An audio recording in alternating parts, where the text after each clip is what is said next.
Penanganan kasus dugaan pelanggaran netralitas ASN yang dilakukan Camat Negeri Katon, Kabupaten Pesawaran, Enggo Pratama dilimpahkan ke polisi. Hal tersebut setelah Sentra Gakumdu melakukan pleno atas perkara pelanggaran pilkada tersebut yang statusnya naik ke penyidikan.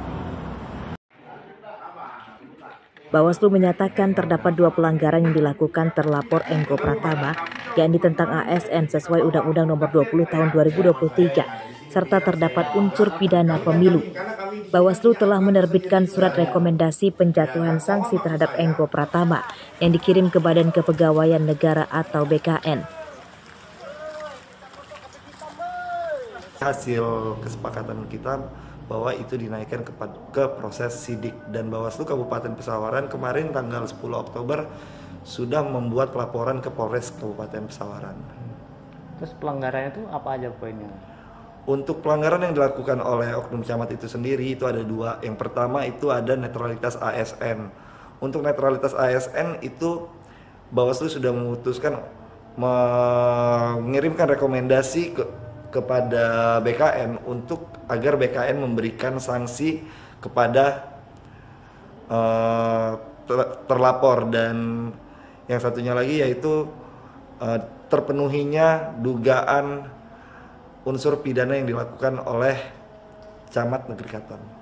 Sementara itu, Polres Pesawaran menyatakan bahwa Enggo Pratama masih berstatus sebagai terlapor. Penyidikan kasus tersebut akan berlangsung selama 14 hari yang kemudian dilimpahkan ke kejaksaan.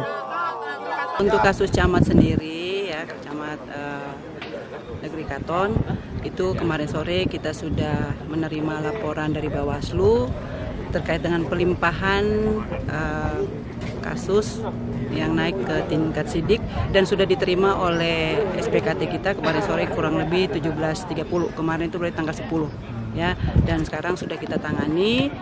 Nanti ada tahapan-tahapan, kita mulai dari nanti pemeriksaan saksi, kita ada gelar, ada beberapa tahapan lah. Selama kurang lebih maksimal 14 hari, ya kita harapkan berkas ini sudah bisa kita naikkan ke kejaksaan.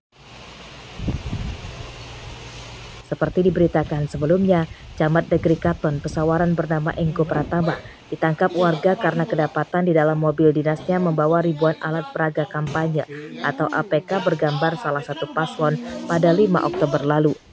Enggo Pratama sempat bersembunyi di bawah meja ruang kerjanya saat ditangkap warga yang kemudian diserahkan ke Bawaslu, polisi, dan tentara. Aris Susanto melaporkan dari Pesawaran.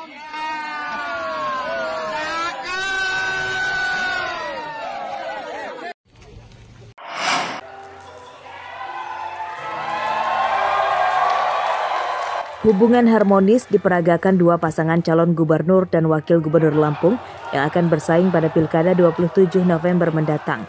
Kedua paslon saling bersalaman dengan wajah senyum saat naik ke panggung debat kandidat yang digelar di salah satu hotel mewah di Teluk Betung Selatan, Bandar Lampung pada Minggu malam. Dalam debat kandidat tersebut, 2 paslon gubernur menyampaikan visi dan misinya jika terpilih. Program prioritas kedua paslon yakni memperbaiki jalan di Lampung. Punya kedekatan dengan pemerintah pusat. Kerusakan itu saya laporkan, tetapi masalahnya sudah berpuluh-puluh tahun. Sehingga kunjungan itu direspon. Dan insya Allah ke depan kita tidak lagi mengharapkan. Saya juga mengusulkan kenapa sih harus ada jalan negara, jalan provinsi, jalan kabupaten. Karena memang pertumbuhan ekonomi di desa, di kabupaten, kita harus bersama-sama dan disetujui. Insya Allah pada masa yang akan datang ada kolaborasi APBN, APBD, dan dana desa.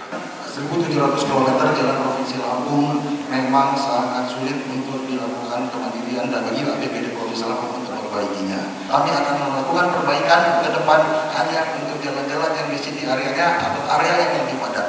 Sedangkan untuk jalan-jalan yang kolektif, yang jalan-jalan yang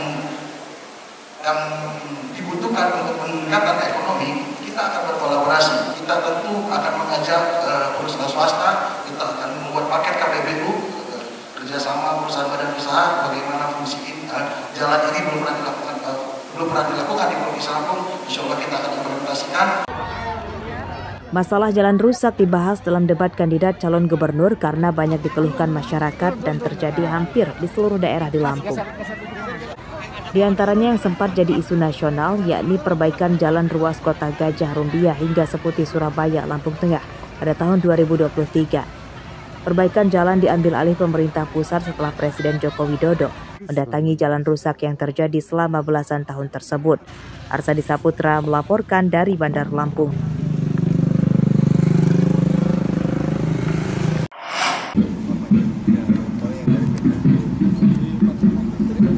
Berbagai cara dilakukan aparat keamanan untuk menjaga pilkada serentak berjalan lancar dan damai.